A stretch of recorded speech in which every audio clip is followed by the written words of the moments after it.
There's a fight brewing in Olivet. Patty Hageman is with us. Patty, good morning. Welcome to Big 550 KTRS. Good morning, McGraw. Thanks for having me. Who do you represent in this fight? I am an attorney for Save Worson Park, which is an organization that a group of Olivet residents have put together. Okay. What is on this? Well, first of all, where is Worson Park and what's on it now? Worson Park and the Olivet Community Center are 29 acres of public parkland, and it's just north of Olive Boulevard.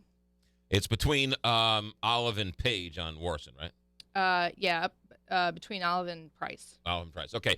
And there's a roller rink on there now or something, right? There's a community center and ball fields and a lot of open park space. And they want to turn this and take this. They want to put some ice skating rinks on it and some lacrosse fields and some baseball fields on it. Well, and that sounds fine, except that the part there that's missing is that it would be a completely private, for-profit development. So it's not that they want to change the public use and improve the park at all. That would be great. But the problem is what the city wants to do is turn over the 29 acres of public parkland to for-profit developers, and the public would not be able to use the facilities. So you're telling me, who would then use the facilities? Well, they haven't been real clear about that, but apparently the two developers have some ideas about leasing out the ice rinks and the lacrosse fields to private. But normally leagues. when you have a field run by a town, the town has to pay. You have to pay a fee to play on that field or whatever else. So I couldn't imagine they would make it so restrictive no one would be allowed to play on it. Well, that's the idea. That's the problem right there in a nutshell, McGraw, is that they would. The only thing the city would be receiving is a lump sum lease payment from the developers, and they would lease the land, and it'd just be like any other private complex, and it would include a sports medical complex as well. Is there common ground on this? Is there a way to sort of quell your fears and have this go forward? Well, that's what we're trying to explore. The political process has not been real open yet, but there is going to be a city council meeting tonight and then a special meeting Thursday night where the developers will be present. The citizens haven't had an opportunity really for dialogue yet, but the way that the development is proposed right now is it's really an all or nothing, 9 acres of pavement, artificial turf fields, a 35-foot tall building, and no public area left. Patty, are there other concerns that residents have as far as traffic issues possibly or noise issues? Noise, lighting. They're talking about putting up a 70-foot tall LED lights, which would obviously cast very far. They're talking about having the ice rinks open until midnight, and this is right up against a residential neighborhood. So there are certainly those concerns as well.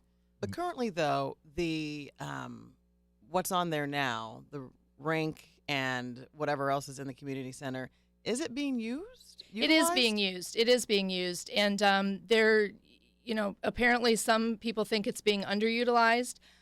We don't think that, the city's inability to manage it fiscally is a reason to get rid of it. It might be a reason to improve it and enhance the park and encourage the use. But there are a number of Olivet residents that use the park on a daily basis. This is where they go to play ball. This is where they go to take their kids after school to play on the playground. It's where they go for walks. It's where they can, bird watch, and it is used. It's a park.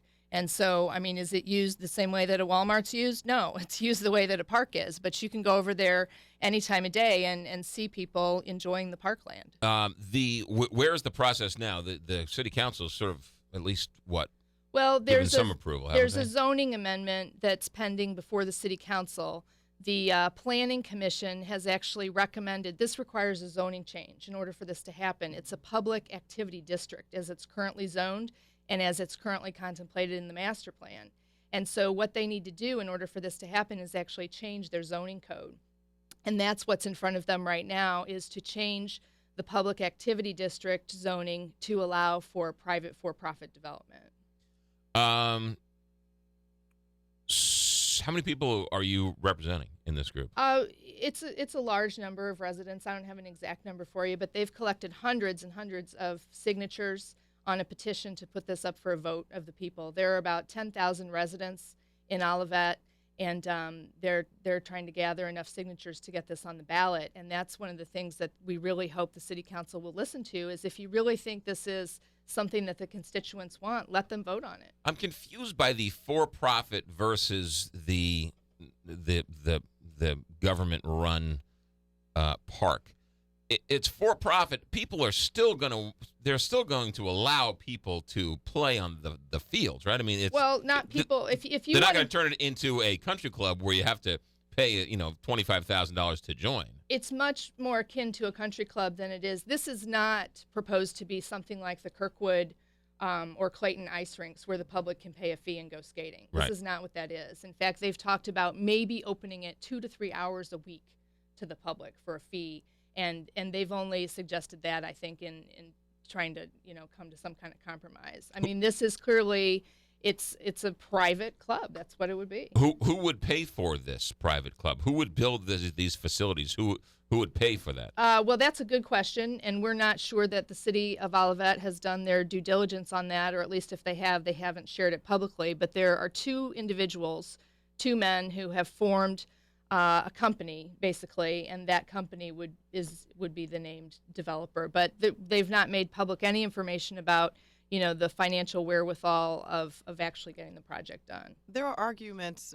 What are your feelings when people say this is what Olivet needs to kind of stay competitive with Clayton and some of the other surrounding communities to help the development of Olivet and to kind of keep them in?